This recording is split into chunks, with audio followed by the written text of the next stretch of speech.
Listen up. Hi, Lucy. Hi, Kel. The Lucy and Kel podcast.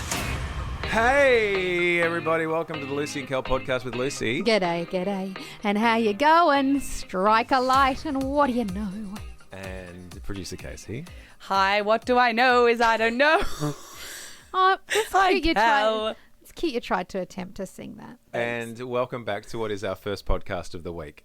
Isn't it great that we're back delivering this sort of content on your podcast with Lucy and Kel? Why are we Very back for our good. first? There's only 2 podcasts this week. What has happened for us to derail how many episodes we've been cranking out recently? We've ground to a halt. Yeah, that's me. Where were you? I was away in Queensland. I was having a little holiday. I was seeing my parents and I'm so sorry. Do you forgive me? There's nothing to be sorry Okay. about. Well, you were like, well, there's been no podcast. No, this so- was just a creative way of you getting into explaining that you've been away for 4 or 5 days. So the first half of you being away was Best Friends Club. Best Friends Club. Best Friends Club. It's extraordinary, your Best Friends Club. Yeah. It's the most amount of best friends and for the longest time. For the longest time away. Oh, yep, I have been best friends with my girlfriends for 33 years. Since high school. We've gone through life together. We've grown up together. Everything you could ever imagine, we have walked through it. And they are some of the most finest women on the planet. And they are the most real and they know the most about me. So I will have to kill them one day. They love me. They're my biggest champions. And my friendship with Michelle and Alice and Jolene is just such a blessing to me. I adore them. It was very funny. Do you know how the other week on the show we spoke about how Michelle, actually, one of them was coming to visit me and we are going to clean the house and I said I was going to leave chocolates on the pillows and I totally forgot. Anyway, we stayed at her house on the Gold Coast and I walk into my bedroom. Guess what? Ferrero Rocher on the pillow. There you go. I laughed my head off. We laugh. We go down to Jolene's room, Ferrero Rocher on the pillow. We all laugh. She's like, do you get the gag? It's because you were going to do it. I'm like, we get the gag. We go off into the kitchen, have a drink. We come back later. Ferreros are gone. Oh. Dog running around Oh, with no. dog ate all the Ferreros. Did you rush immediately to the No, vet? my friend was like, she'll be fine. And she was fine. This is an adorable dog that you love very much. I know. I was kind of like, oh, do you want to Google like how much chocolate a dog can have before it dies? She was like, nah, it'll be fine. So how many do She you think? is married to a zoologist. So Right. So how many do you think? we think 2 Ferreros. And also all the wrapping? Yes. Okay. She was like, oh, that's going to be a painful poo because it's like metal. And anyway, so that's funny. Right. That's a funny story. It is a funny story. Thank you. And hopefully the dog is still around. Yeah, the dog was fine the next day. I was like, oh, well, a die in a good to day. know. So there you go. You had some great times with your besties up in Queensland. Casey was having some good times with her besties. Yes. I don't think you have to have a bestie off. How many? You had 3 other besties. How many besties did you have, Casey? Like 10. 10 besties. But are they your best No, friends? they're like all my There you close go, friends. there you Okay. go. Oh, are you designating, do you? So this is another interesting philosophical question. Speaking as somebody who doesn't have any friends. But when it comes to best friends, Tragedy. I think this is a real thing. We've discussed this before. Guys have a best friend, full stop. Yeah. Girls seem to have multiple best friends. So you've definitely got 3 best friends. Yes. 4 really when you think about other people in your life. Yep. Casey, how many best friends do you have on the go at the moment? On the go. Like best friends. Best friends. Well, they'd be all my bridesmaids, so Right. 4. 4. Yeah. Okay, so 4 seems like a manageable best friend. Yeah. But so no one gets to win the bestest best friend. No. Are you sure?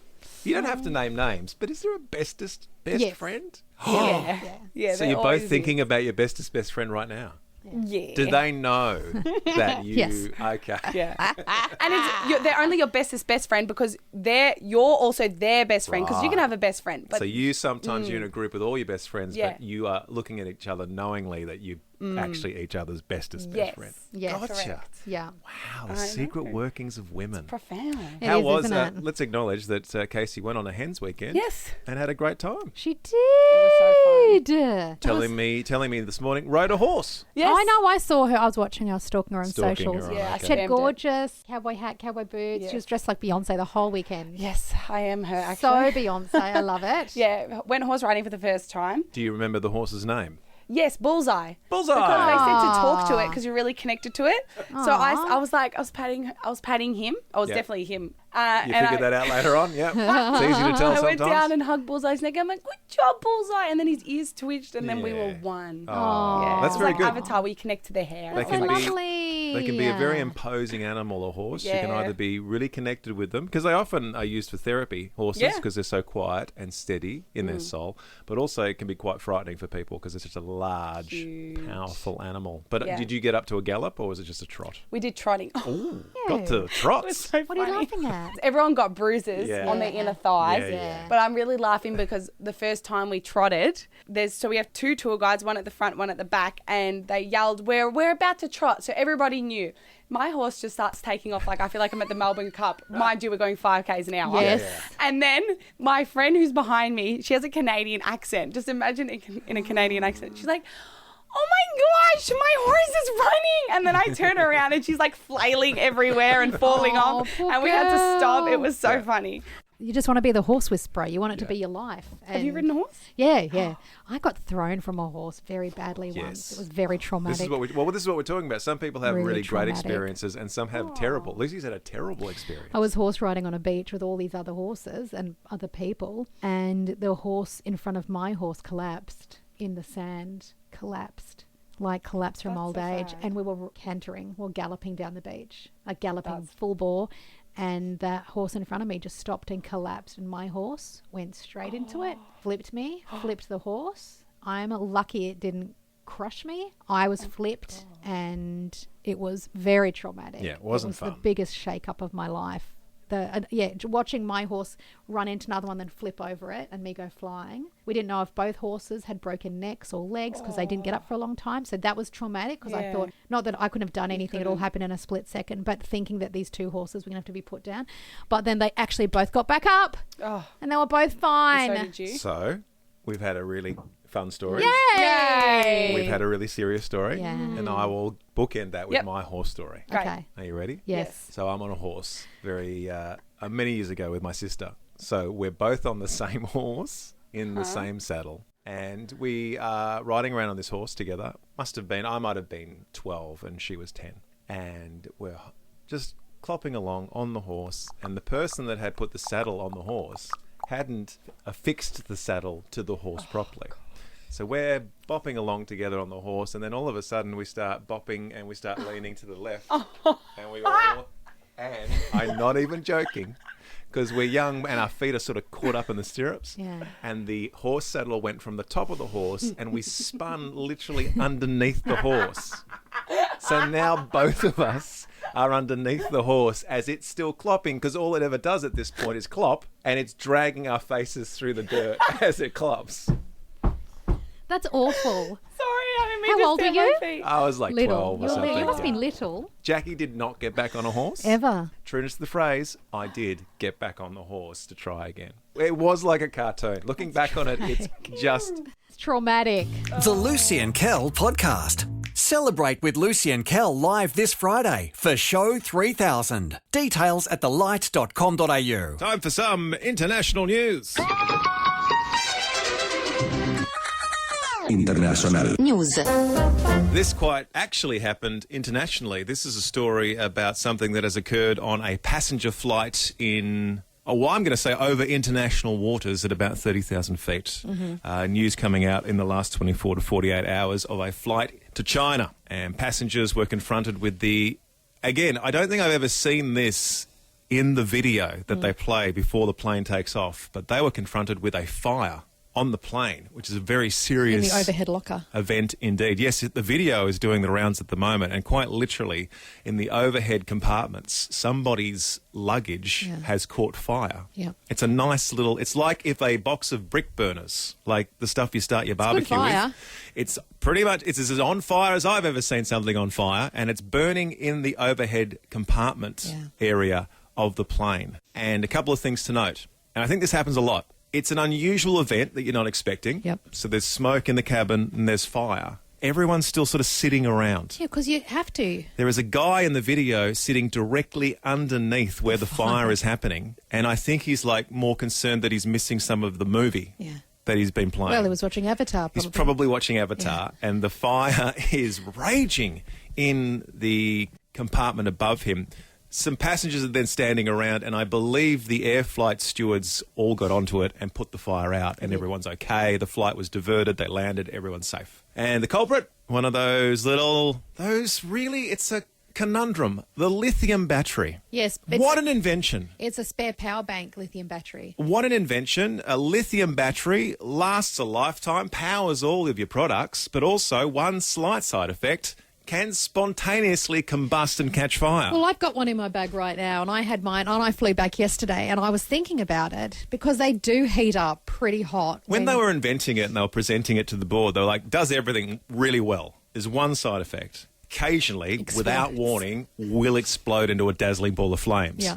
And I guess the board just round of applause and they signed off on it and off we go. They're like, we'll cross that bridge when we come to it. Hey, how many times could the battery catch fire? And they were like, lots. Yeah. Because you tend to hear lithium batteries catching fire quite a bit. In cars, in phones, on planes. But it begs the question, not the place you would expect to have a small fire. No, not at all. And when fires happen, most of the time they're unexpected. Unless you're camping and you're trying to start a fire. Or maybe you've got one of those nice little areas out the back of the house where you've got a fire going in the middle of winter. Yeah. But when you've got a fire going that you don't mean to have going, that's quite confronting. The only times I've ever experienced in my life where something has caught fire are 2 times. I've said this before. Dad set fire to the back fence with the incinerator because back in the day we used to just put all of our rubbish into a concrete cinder block and set it on fire, and just plumes of smoke would erupt into the atmosphere, and that was called the 80s. And the incinerator caught fire to the fence, and then Dad was trying to hose down the fence, a fully ablaze fence in the back of our yard.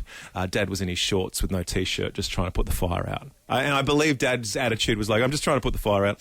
She's all right. So Go calm. back inside. So calm. Grab the cat. And the other time was when Mum started a kitchen fire. So something had gone awry in the pan, and then Mum did the thing you're not supposed to do. She picked up the pan that was ablaze, and she went over to the sink and tried to pour the fire into the sink. Right. And then we had the laminated sort of Venetian blinds, those strip blinds that were made completely of 100% flammable plastic. Yeah. And they shrunk. So the fire hit the curtains. The heat. Went straight up the curtains. And you know those toys you used to put in the oven to shrink down? Shrinky Dinks. All of the curtains went Shrinky Dink curtains. and then almost set fire to the ceiling. Did she turn the curtains into little mini keychains Yes. after that? Shrinky Dink curtain That was keychains? it. Because that's cute. Exactly what happened. 2 times in my life I've seen something catch fire. Oh, wow. Fortunately for us, I don't think in our time together we've seen anything catch fire, except for our Love. love and marriage and our feelings towards each other.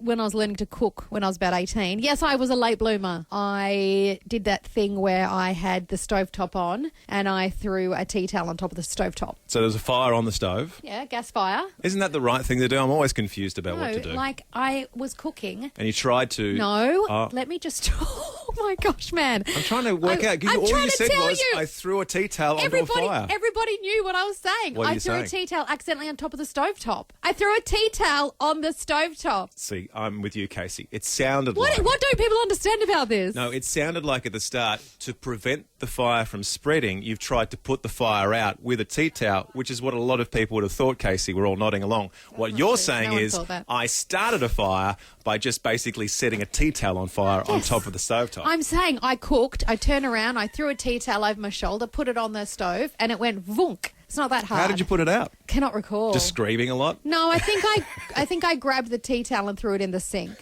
And then the curtains went up. Fires, not always great. Great invention. A bit like the lithium battery, does have some side effects. Can burn your house down. Yeah. The other day, Lucy directly came to work and said, I think I've left the hair curler on, which is one of the classic starting a fire stories, is that you've left the hair curler on. I was so stressed, I went online and I Googled the manual and I opened the manual and read and found out that it had a 60-minute off switch. That's kill like switch. a dead man switch. And Yep. can I tell you guys, Casey and Kel, I did go home and I did check and it was all still plugged in.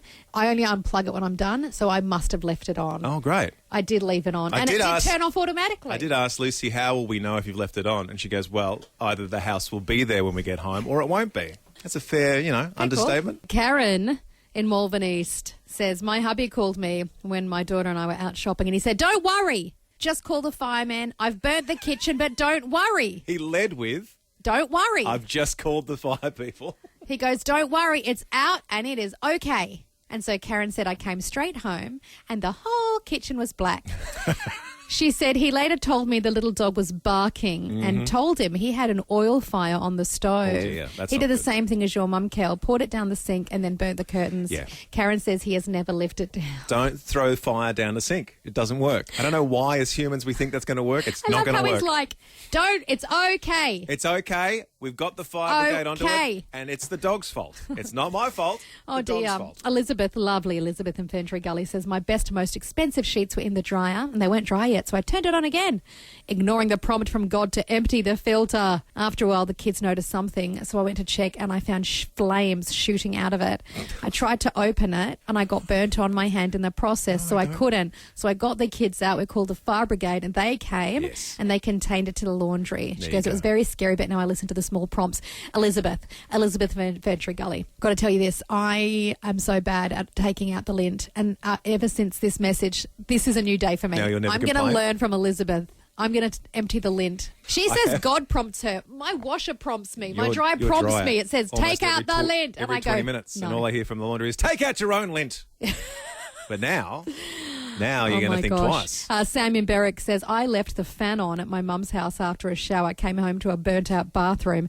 Turns out mice had gotten into the roof and chewed up the wires for the fan. It's no fun. And Trucker Steve, he says, I was lying under my trailer doing welding and hot metal went down the driveway and my trousers caught on fire. On a scale of 1 to 10, there's like toaster caught fire. Yeah. But when your pants catch fire. Well, liar, pants on fire. That's where it came from. It's just his moral decisions in life that caught fire to his pants. Yes. No, Steve, you're as honest as the day is long. Salvatore joins us. He's 13 in South Warang. Good morning, Salvatore. Good morning. All right. What's your fire story? What caught fire?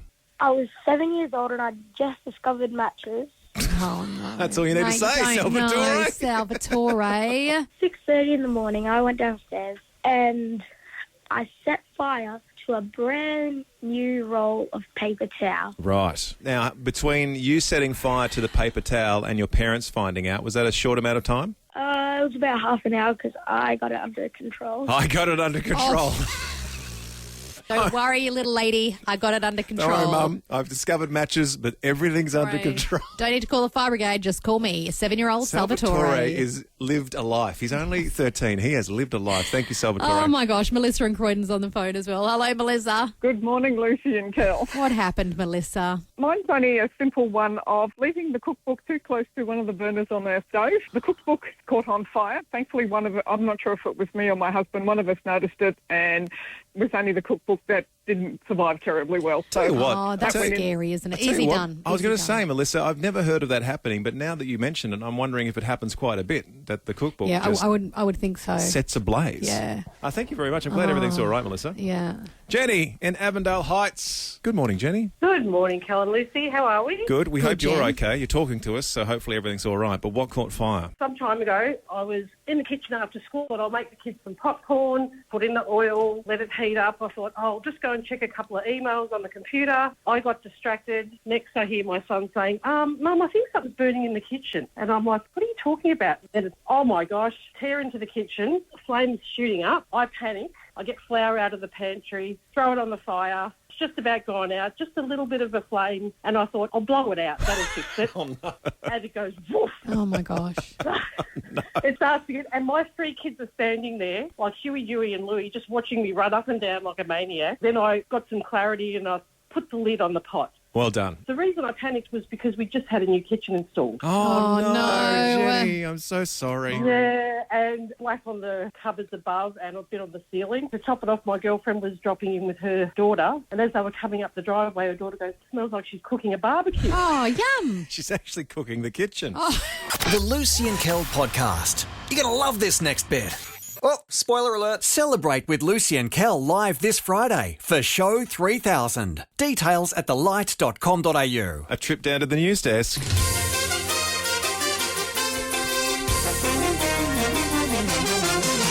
A trip down to the news desk mixed with just a touch of Survey Says. Survey Says! Because this morning is that morning. It's a morning that we tend to have to experience every now and then being Melburnians. We live here in Melbourne. We know what we signed up for. And what we signed up for this morning on this Wednesday morning is a severe weather warning. Rain, high-level winds, thunderstorms, and most of it happening before lunchtime this morning. As I got out of the car this morning, it was warm and also raining. Yes, and I was it was like, hot. This is how it begins. It's all a little all over the joint, but this is what we're built for in Melbourne. I just wanted to say, I don't know if something is wrong with me. And I mean, I could say that based on many discussions that we can have. I just say there is something wrong with me? Yes, there is. But that's by the by. But in the context of this question, is there something wrong with me? Because when I hear severe weather warning, when I hear high-level winds, thunderstorms, rain, I get super excited. I'm just like, I cannot wait for this weather event. I don't know. Can I just say, you've just spent the whole weekend doing the gardens and it's going to be the ruined. garden's going to be destroyed. Aren't you upset about that? Do you know what Roses will be ripped out of the garden Do you know what I did? bed? Before I went away to Queensland, I took my car through a car wash, got it perfect, and it's been in the garage. And I drive it out 1 minute today. I'm driving the car for the first time in a week. Rains on my beautiful new car. I'm not happy about it. Don't sound happy. Doesn't sound like you want this music.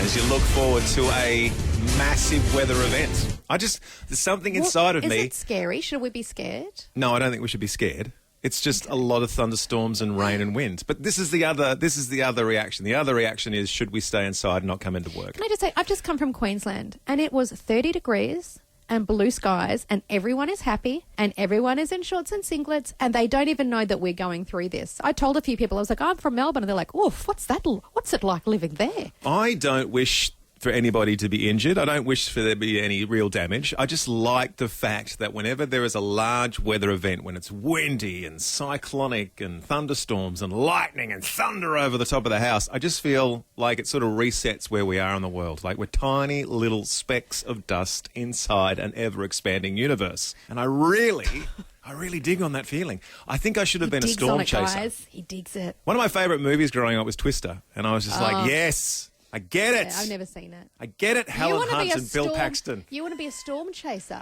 Well, no, I'd never be a storm chaser because there aren't enough storms to chase around here. No, there is not, is there? But, I mean, I don't want to downplay how serious weather events can be. But is there something wrong with me? Because when I see the weather forecast for today, and it's just going to be, it's just going to be a big storm. I just feel excited about a big storm. Do you know what makes me sad when it's raining and storming? Do you know what I get really sad about?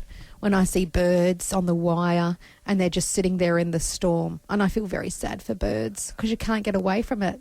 I feel because they don't have sad. homes? No. I feel very sad for birds. They don't have houses to go to. Next time you're in a storm, just look up at the birds and go, it's a tough life. Maybe they've just gotten used to it. I feel sad for them. I'm just being honest. All right. So there's two different ways you can approach what's happening weather-wise today. I'm super excited. I'm like on the front of the pirate ship as we careen into the massive maelstrom. Lucy's like, I'm going to go and hide in the bathroom with a cup of tea. And be sad for birds. And be sad for birds. Lots of texts coming in. Very nice. This one is 312, no name. Send us your name. Says, I'm female and I'm 100% Team Kel. I love watching the storms and loves natural disaster movies. Well done. Lucy was on record only moments ago saying only men love storms. No. She said that full stop. Only men, all women hate storms, that. she said. I said, I wonder. Pretty close to what you said. I didn't say that. You're going to get me in trouble.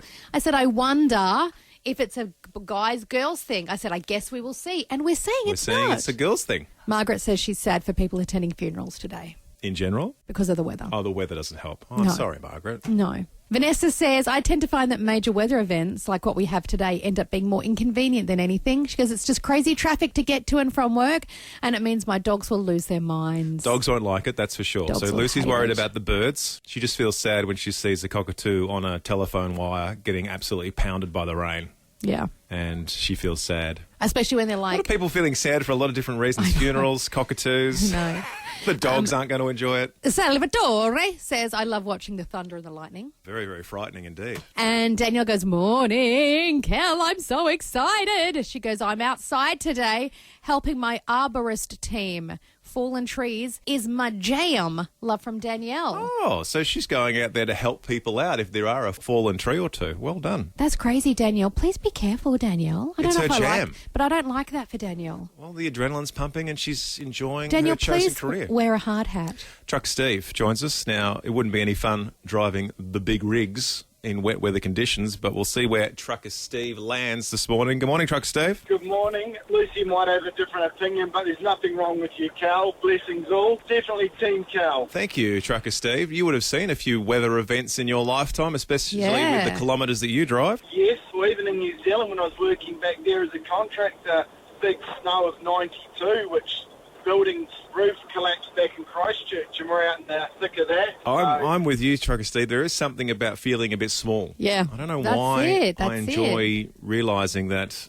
I think it's just good to know that you're a little bit out of control every now and then, and that you don't have all the things under control. I don't know why. Again, I don't know where it comes from, and I'm not saying it's right, but everyone seems to be... I just think, and hear me when I say this, We're all listening. your life is inherently boring. And so when you have a storm, you're like, oh, it's a bit of excitement, you know? Are you saying because I'm not taking down saber-toothed tigers or running from Tyrannosaurus Rex? Because you've got little soft, delicate hands pressing radio buttons. Because I work in the softest, the softest industry there is. You're like, I use my voice for a any living. Like, there's form of nothing softer. excitement. Yeah, that's what I'm saying. The Lucy and Kel podcast. Celebrate with Lucy and Kel live this Friday for show 3000. Details at thelight.com.au. I was away the last few days. Thank you to the Light family for letting me go. Mostly my boss who approved it. Got to go see my best friends, but my parents as well, who are also my best friends. I've got girlfriends and my parents, and it's really important for me in this season of life to just get up to see my parents as much as I can.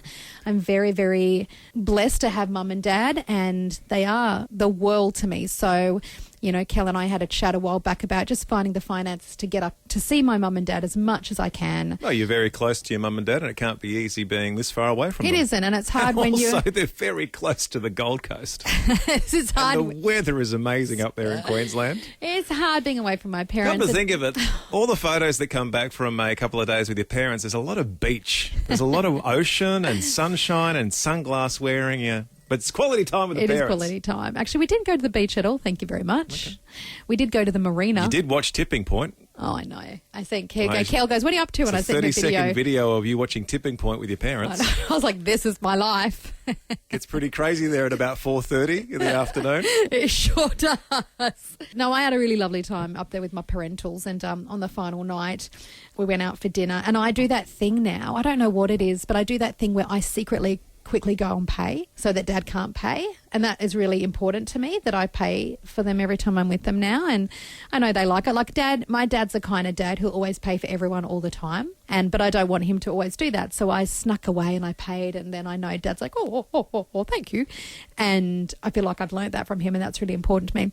And who knows if I was just on a Brisbane high, or maybe it was just the beautiful dinner, maybe it was that we were sitting outside at a marina, maybe it was just the emotions of knowing I was flying back. But Mum and Dad were talking about how, you know, they'd eventually like to upgrade their car, get a different car. This one they've got's quite old, and we're just talking about, you know, how we can make that happen. And you know, I'm not the world's richest person at all, but I work hard and I squirrel away my money for a rainy day.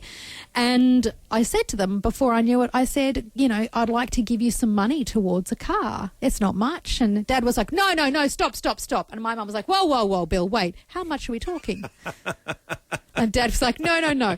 And look, it's not a great deal of money, but... Hear her out. It's just a conversation. I remember a few years ago during my divorce, there was a period of time when I didn't have a car. I had no money. Mum and Dad lent me some money so that I had some wheels. And that was a life changer. And I'm so blessed by them. They never want the money back or anything. But, you know, here I am around 7 or 8 years later, and I thought maybe I could repay them what they showed me years ago. And I said, well, could I give you some money towards a car? And Dad was definitely like, no way, no how, not at all. Very touched, but no. Mum, I think I could have twisted her. Your mum was like, let's talk colours.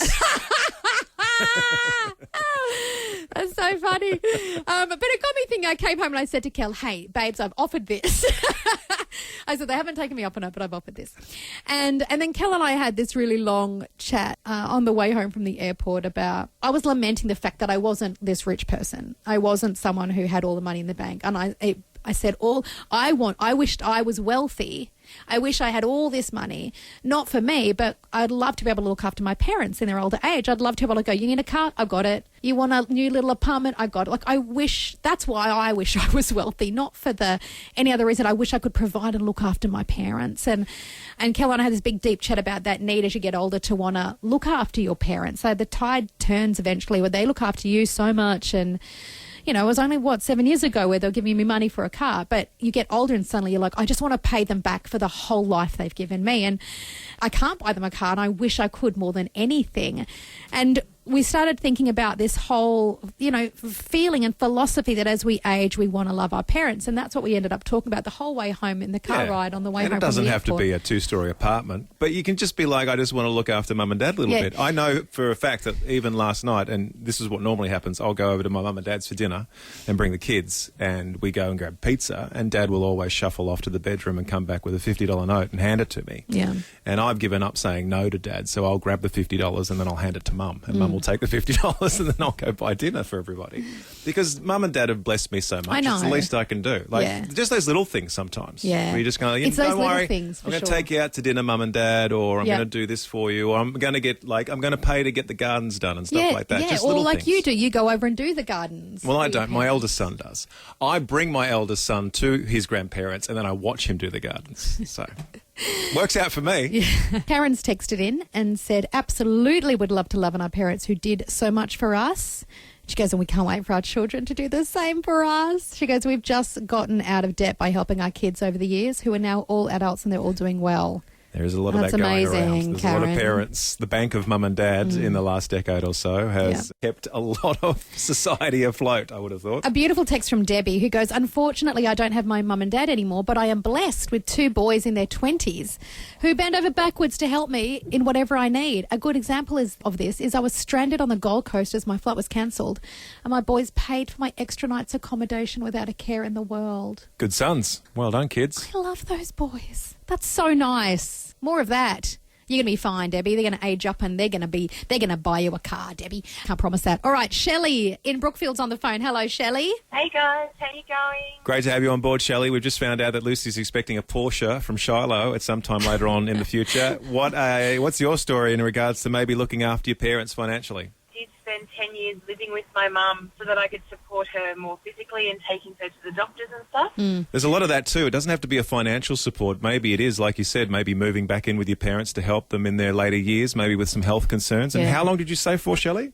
10 years. And then my sister moved her into her house when I had to move over here. That's a huge chunk of your life, Shelley, and I'm sure every day, you're happy to be helping your parents, but it can be it takes a lot out of somebody for 10 years. And now she's in a nursing home. My sister will often pop in and visit her because she's in the same state, and I pay for her Netflix and all those sort of subscription type things and watch her UK shows. Shelley, I love that. Shelley, you have hit on a nerve with me because I was like to my mum and dad, I said, well, just pay for Netflix, mum and dad, because they're still watching free-to-air TV and there's a whole world of streaming out there that they just go, I can't be bothered with Netflix or Disney Plus. Maybe it's something as simple as giving them a Netflix subscription.